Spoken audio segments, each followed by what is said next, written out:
जी, अस्सलाम वालेकुम। Welcome to my YouTube channel.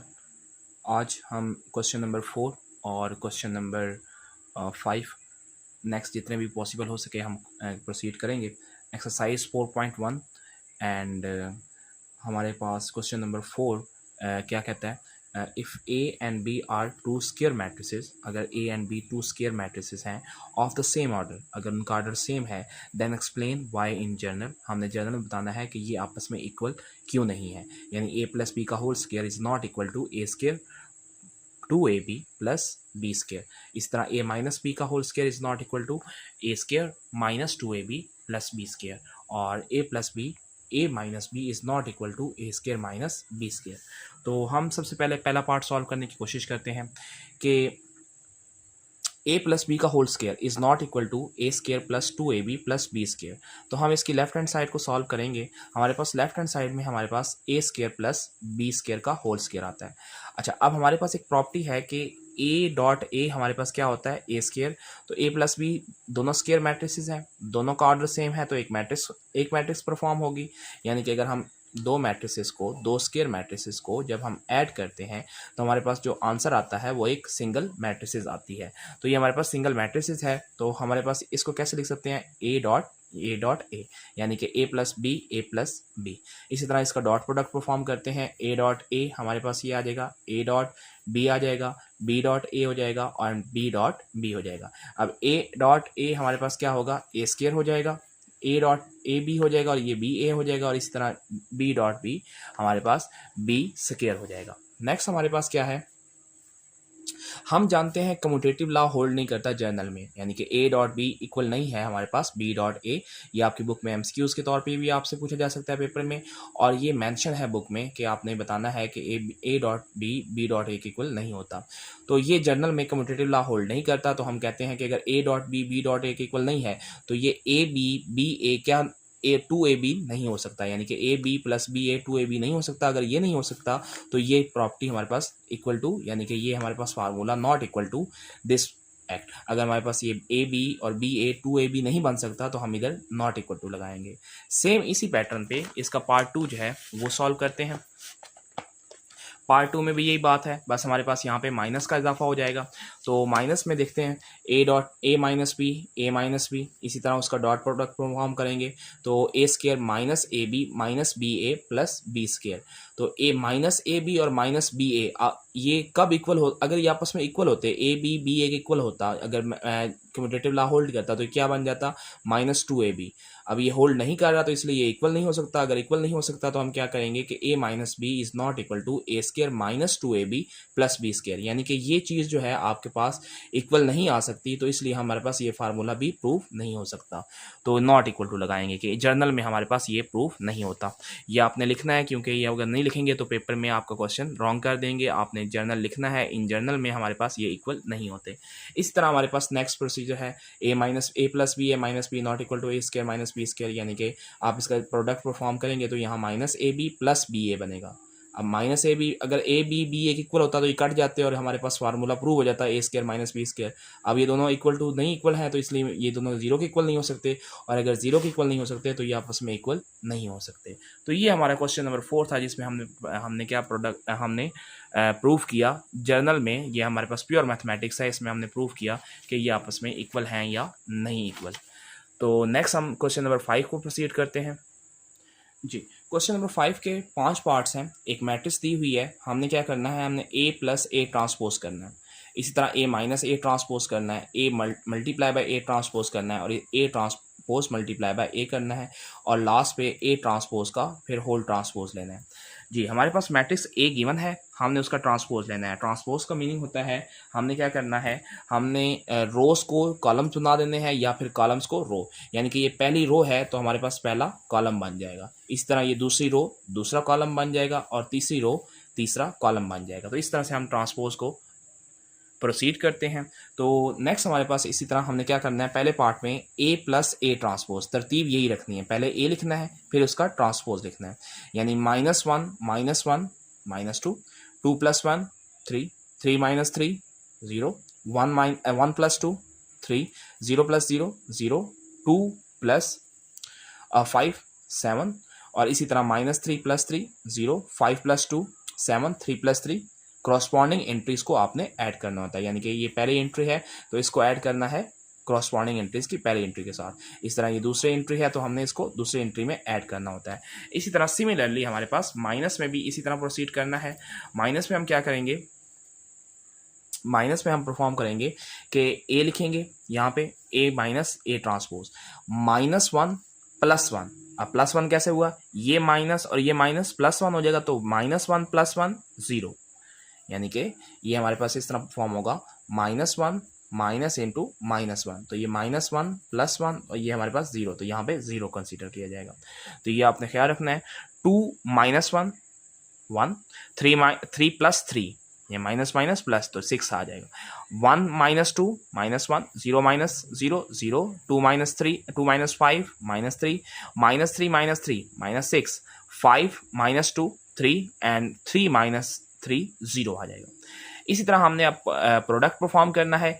A × A transpose, हमारे पास A भी लिख लिया है हमने, A ट्रांसपोज भी लिख लिया। अब इनको मल्टीप्लाई करना है, यानी पहली रो पहला कॉलम तो एक एलिमेंट बनेगा, ठीक है, और दूसरी रो दूसरा एलिमेंट दूसरी पहली रो दूसरा कॉलम तो दूसरा एलिमेंट बनेगा पहली रो, यानी कि आपने इस रो को तब तक नहीं छोड़ना जब तक इसके कॉलम फिनिश नहीं हो जाते जी। पहली रो पहला कॉलम 1 × 1 तो हमारे पास क्या बनेगा 1 आएगा। इसी तरह 2 × 2 4, 3 × 3 9 हो जाएगा।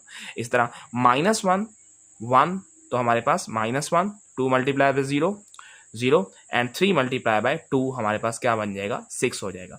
नेक्स्ट हमारे पास -1 × -3 +3, 2 × 5 10 एंड 3 × 3 +9 हो जाएगा। इस तरह बाकी आपने परफॉर्म करना है, और जब आप परफॉर्म कर लेंगे इस तरह दूसरी रो पहला कॉलम तो ये बनेगा, दूसरी रो दूसरा कॉलम हमारे पास ये बन जाएगा, दूसरी रो तीसरा कॉलम हमारे पास ये बन जाएगा। फिर हमने तीसरी रो पे आ जाना है। तीसरी रो पहला कॉलम हमारे पास ये एंट्री बनेगी, तीसरी रो दूसरा कॉलम हमारे पास ये एंट्री बनेगी, और तीसरी रो तीसरा कॉलम हमारे पास ये एंट्री करेंगे। जब हम प्लस माइनस करके फाइनल आंसर हमारे पास ये कंसीडर हो जाएगा तो हमारे पास ये सॉल्व हो जाएगा। सिमिलरली आपने क्वेश्चन नंबर 3 का जो 4 पार्ट है उसमें हमने क्या करना है, हमने इसमें A ट्रांसपोज को A से मल्टीप्लाई करना है। तो हमने A लिखा, A ट्रांसपोज किया, A ट्रांसपोज लिखा, फिर A लिखा, उन दोनों को मल्टीप्लाई किया जिस तरह हमने प्रीवियस क्वेश्चन में किया है। बस इसमें फ़र्क ये है कि ट्रांसपोज की वैल्यू पहले आ जाएगी, A की वैल्यू बाद में आ जाएगी। तो हमने ये आंसर निकाले, हमारे पास आंसर आ गया। नेक्स्ट हमारे पास क्वेश्चन है कि हमारे पास A ट्रांसपोज का फिर ट्रांसपोज लेना है। तो A लिखा, उसका ट्रांसपोज ले लिया। अब जो हमारे पास आंसर आया है उसका, यानी कि A ट्रांसपोज का जो आंसर आया है इसको दोबारा ट्रांसपोज लेंगे, और दोबारा ट्रांसपोज लेने से हमें वाज़ेह हो जाएगा कि दोबारा वो A हो जाएगा। तो हम लिख दिया वो दोबारा वो A के इक्वल हो जाएगा। तो ये हमारे पास क्वेश्चन नंबर कौन सा था, क्वेश्चन नंबर 5 था। इसमें हमने ये सॉल्व किया। अगर आपको ये नोट्स चाहिए या आपको कोई क्वेश्चन पूछना है तो आप व्हाट्सएप पे पूछ सकते हैं, कमेंट्स में पूछ सकते हैं, और चैनल को सब्सक्राइब कर लें।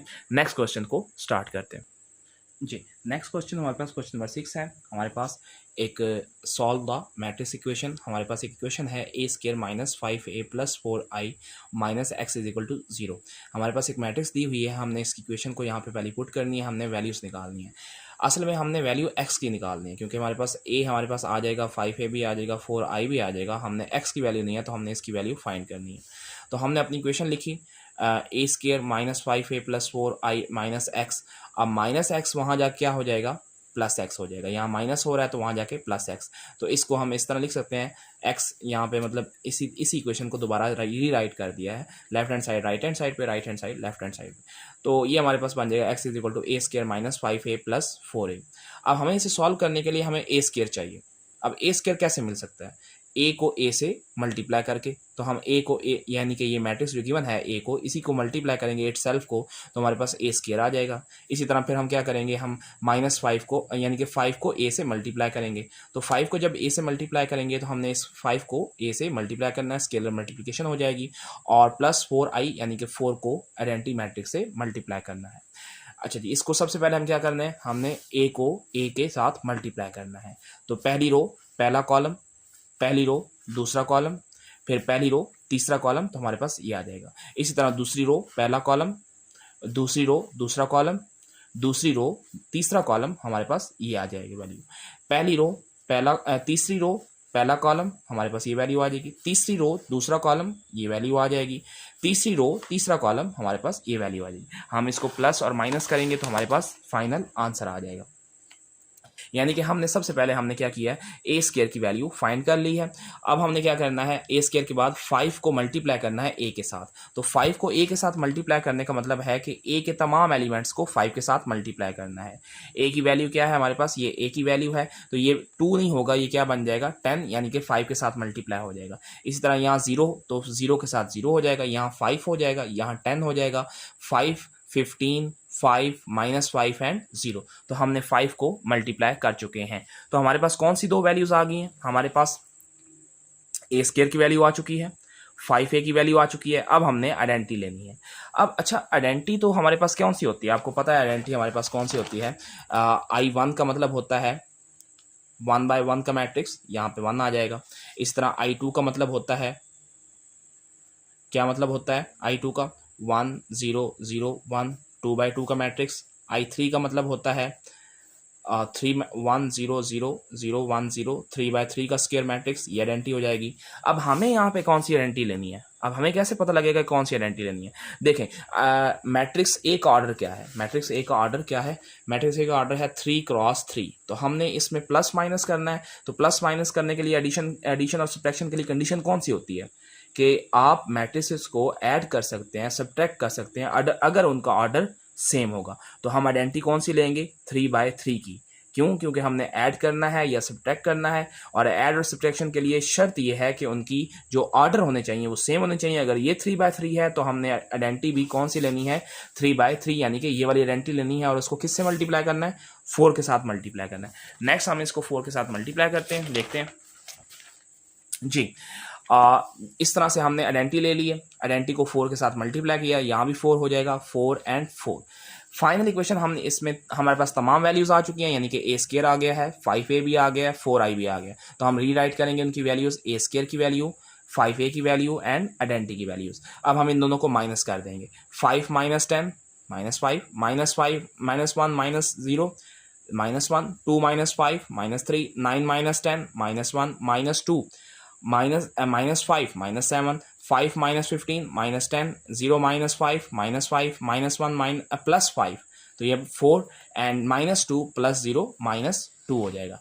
नेक्स्ट हमने इन दोनों को क्या कर देना है, हमारे पास एडिशन कर देनी है। तो इसी तरह -5 + 4 1 हो जाएगा। इस तरह ये हमारे पास -7 + 4 -3 हो जाएगा, -2 + 4 हमारे पास +2 हो जाएगा। तो बाकी सब तमाम सेम रहेंगी, ये वैल्यूज एज इट इज हम राइट कर देंगे। अब हम क्वेश्चन नंबर 7 को सॉल्व करते हैं जी। क्वेश्चन नंबर 7 में, if A and B are two matrices such as A B के इक्वल है एंड बी ए के इक्वल है, देन शो करना है A square + B square is equal to A + B, यानी कि हमने ये आइडेंटिटी शो करनी है। तो गिवन हमारे पास क्या है कि जब ए को बी से मल्टीप्लाई किया जाता है तो आंसर क्या आता है, बी आता है। तो हमने इक्वेशन 1 का नाम दे दिया है। और बी को जब ए से मल्टीप्लाई किया जाता है तो आंसर ए आता है। तो हमने इसको इक्वेशन नंबर 1 का नाम ए का नाम दे दिया, 2 का नाम दे दिया। और इसी तरह हमने क्या शो करना है, A square + B square is equal to A + B. तो हमने इसकी लेफ्ट हैंड साइड चूज की है, लेफ्ट हैंड साइड से हम राइट हैंड साइड बना लेंगे तो हमारा आंसर प्रूफ हो जाएगा और हमारा प्रूफ हमारे पास आ जाएगा और हमारा ये क्वेश्चन कंप्लीट हो जाएगा। तो जी बेटा, ए स्क्वायर है तो हम क्या लिख सकते हैं, a.a, इस तरह लिख सकते हैं। इसी तरह प्लस बी स्क्वायर है तो हम क्या लिख सकते हैं, b.b। हम इसको बता देंगे कि हम जानते हैं A square is equal to a.a, हमारी बुक में मेंशन हुआ है। अच्छा, नेक्स्ट हमारे पास ये a है। अच्छा, इस a की वैल्यू, यानी कि हमारे पास a की वैल्यू, क्या a की वैल्यू गिवन है, यस a की वैल्यू गिवन है। a की वैल्यू क्या है, a की वैल्यू है b.a। तो हम a की जगह पे क्या लिख देंगे, b.a। तो ये a की वैल्यू गिवन है, प्लस b, क्या b की वैल्यू भी गिवन है, यस b की वैल्यू भी गिवन है। b किसके इक्वल है, a.b। तो हम b की जगह क्या लिख देंगे, a.b आ जाएगा। यानी कि हमने यूजिंग इक्वेशन 1 एंड इक्वेशन 2, हमने इक्वेशन 1 एंड 2 को यूज किया है तो हमने ये वैल्यूज पुट की हैं। अच्छा, नेक्स्ट हमारे पास क्या है, ये बताइएगा, ये मैं लिख रहा हूं a.b.a। देखें जी, ये क्या चीज है हमारे पास है, ये मैं कैसे लिख सकता हूँ ये चीज। अगर आपको याद है तो हमने पिछले क्वेश्चन में सॉल्व किया था, क्वेश्चन नंबर 3 में एसोसिएटिव लॉ प्रूव किया था। Associative law with respect to multiplication, matrix में एसोसिएटिव लॉ होल्ड करता है। हमने क्या इधर इसका क्या आइडेंटिटी देंगे, हम लिखेंगे एसोसिएटिव लॉ। हमने पढ़ा था कि मैट्रिसेस में ए बी, ये कौन सा लॉ है, ये है कम्यूटेटिव लॉ, ये होल्ड नहीं करता, लेकिन एसोसिएटिव लॉ होल्ड करता है। एसोसिएटिव लॉ क्या होता है, ए बी सी।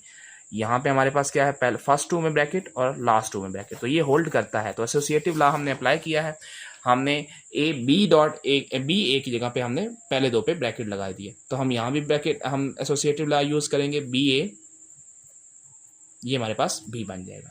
इसी तरह से हमारे पास ए बी, क्या ए बी की वैल्यू मौजूद है, यस ए बी की वैल्यू मौजूद है, क्या है, बी ए आ जाएगा। यहाँ पे ए बी की वैल्यू क्या है, बी है, तो यहाँ बी आ जाएगा। क्या बी ए की वैल्यू भी मौजूद है, यस बी ए की वैल्यू मौजूद है, क्या है, ए है, तो यहाँ क्या आ जाएगा, ए और साथ में बी आ जाएगा। अच्छा अब ये बताएं कि बी ए किसके इक्वल है, ए आ जाएगा, और ए बी किसके इक्वल है, प्लस बी के इक्वल आ जाएगा। तो ये हमने क्या प्रूव कर दिया, ए स्क्वायर प्लस बी स्क्वायर किसके इक्वल है, ए प्लस बी के। तो ये हमारे प्रूव हो गया है। यहाँ पे आप लिख लीजिए कि आपने इक्वेशन नंबर 1 एंड 2 को यूज़ किया है, तो हमारे पास ये प्रूव हो गया है। तो ये हमारे पास क्वेश्चन नंबर 7 था। अगर आपका कोई भी इसके रिलेटेड क्वेश्चन है, कोई आपके पास क्वेरी है, तो आप पूछ सकते हैं, व्हाट्सएप पे पूछ सकते हैं, और अगर आपको नोट्स वगैरह चाहिए वो भी बता दीजिएगा। एंड इस चैनल को सब्सक्राइब करें, और अल्लाह ताला आपको खुश रखे। अल्लाह हाफिज़।